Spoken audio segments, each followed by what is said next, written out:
ಸರಕು ಮತ್ತು ಸೇವಾ ತೆರಿಗೆ ಜಿಎಸ್ಟಿ ವ್ಯವಸ್ಥೆಯಲ್ಲಿ ಸುಧಾರಣೆ ತರುವ ಉದ್ದೇಶದಿಂದ ಕೇಂದ್ರ ಸರ್ಕಾರ ಮಹತ್ವದ ಘೋಷಣೆ ಮಾಡಿದ್ದು ರೈತರು, ಉದ್ದಿಮೆದಾರರು, ಮಹಿಳೆಯರು ಮತ್ತು ಯುವಜನರಿಂದ ಸಕಾರಾತ್ಮಕ ಪ್ರತಿಕ್ರಿಯೆ ವ್ಯಕ್ತವಾಗುತ್ತಿದೆ. ಈ ಕುರಿತು ಒಂದು ವರದಿ.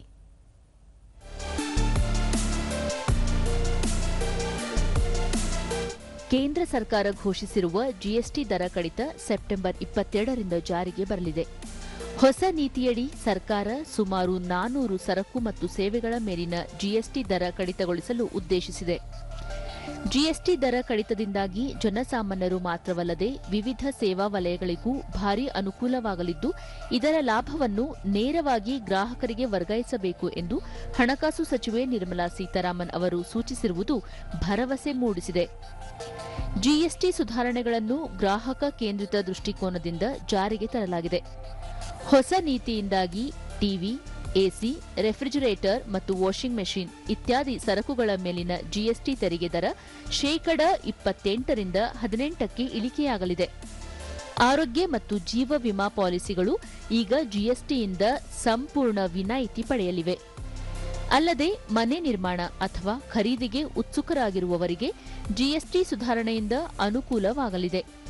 ಕಬ್ಬಿಣ ಮತ್ತು ಸಿಮೆಂಟ್ ಮೇಲಿನ ವಸ್ತು ಮತ್ತು ಸೇವಾ ತೆರಿಗೆ ಶೇಕಡ 28ರಿಂದ 18ಕ್ಕೆ ಇಳಿಕೆಯಾಗಲಿದ್ದು, ಈ ಸುಧಾರಣೆ ನಿರ್ಮಾಣ ವೆಚ್ಚದ ಮೇಲೆ ನೇರ ಪರಿಣಾಮ ಬೀರಲಿದೆ.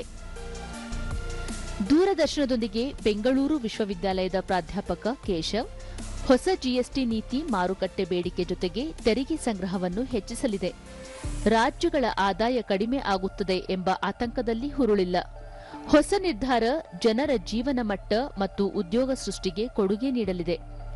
ಜಿಎಸ್ಟಿ ದರ ಕಡಿತ ಕೇಂದ್ರದ ಅತ್ಯಂತ ಸಮಯೋಚಿತ ಕ್ರಮ ಎಂದು ಅಭಿಪ್ರಾಯಪಟ್ಟರು.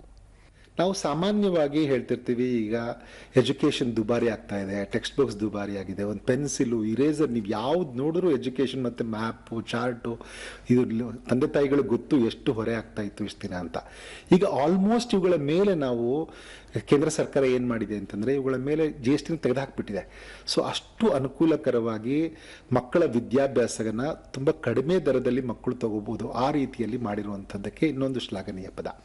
ಕಟ್ಟಡ ಸಾಮಗ್ರಿಗಳ ಹಳೆಯ ಜಿಎಸ್ಟಿ ದರಗಳನ್ನು ಕಡಿತಗೊಳಿಸಿ ಕೇವಲ ಶೇಕಡ 5 ಮತ್ತು 18 ದರಗಳನ್ನು ನಿಗದಿಗೊಳಿಸಿರುವುದು ಬೇಡಿಕೆ ಹೆಚ್ಚಿಸುವ ಭರವಸೆ ಮೂಡಿಸಿದೆ ಎಂದರು. ರೈತರಿಗೆಲ್ಲ ಅನುಕೂಲ ಆಗಿದೆ. ಇಲ್ಲಿ ಬಿಲ್ಡಿಂಗ್ ಕಟ್ಟೋರ್ಗೆ ಸಿಮೆಂಟ್ದು ಮತ್ತು ಕಬ್ಬಣ ಎಲ್ಲ ಕಮ್ಮಿ ಆಗ್ತದೆ.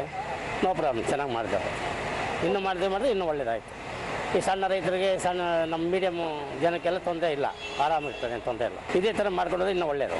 ಹೌದು, ಸುಮ್ಮನೆ ಜಿ ಎಸ್ ಟಿ ಅಂತ ಬೇರೆಯವರೆಲ್ಲ ಹೇಳ್ತಾ ಇದ್ದಾರೆ, ಅದು ತಪ್ಪು. ಇವು ಕಮ್ಮಿ ಮಾಡಿದ್ರೆ ನೋ ಪ್ರಾಬ್ಲಮ್. ವ್ಯಾಪಾರಿ ರಾಮ್ ಸ್ವರೂಪ್, ಕೇಂದ್ರ ಸರ್ಕಾರ ಜೀವ ಅಪಾಯ ವಿಮೆಗಳ ಮೇಲಿನ ತೆರಿಗೆಯನ್ನು ಸಂಪೂರ್ಣವಾಗಿ ತೆಗೆದುಹಾಕಿದೆ.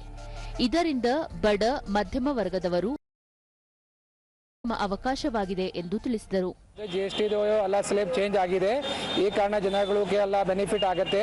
ಮತ್ತೆ ಬಿಲ್ಡಿಂಗ್ ಕಟ್ಟೋರು ಅವರು ಮನೆ ಕಟ್ಟಬೇಕು ಅಂದರೆ GST ಮೊದಲೇ 28% ಇತ್ತು ಸ್ಟೀಲ್ಸ್ ಮತ್ತು ಸಿಮೆಂಟ್ಗೆ, ಅದು 18%ಗೆ ರೆಡ್ಯೂಸಿಂಗ್ ಆಗಿದೆ. ಮತ್ತು ಇನ್ಸೂರೆನ್ಸ್ ಕಡೆ ಮಾಡ್ಬೋದು. ಇನ್ಸೂರೆನ್ಸ್ಗೆ GST ಇತ್ತು 18%, ಅದು ಇವಾಗ 0 ಆಗಿಬಿಟ್ಟಿದೆ. ಎಲ್ಲರಿಗೂ ಬೆನಿಫಿಟ್ ಆಗುತ್ತೆ. ಒಟ್ಟಿನಲ್ಲಿ ಕೇಂದ್ರ ಸರ್ಕಾರದ GST ಸುಧಾರಣಾ ಕ್ರಮಗಳು ದೇಶದ ಎಲ್ಲ ವರ್ಗದ ಜನರ ಅವಶ್ಯಕತೆಗಳನ್ನು ಪೂರೈಸಲಿದ್ದು, ಮಾರುಕಟ್ಟೆ ಬೇಡಿಕೆ ಹೆಚ್ಚಿಸುವ ನಿರೀಕ್ಷೆಯಿದೆ.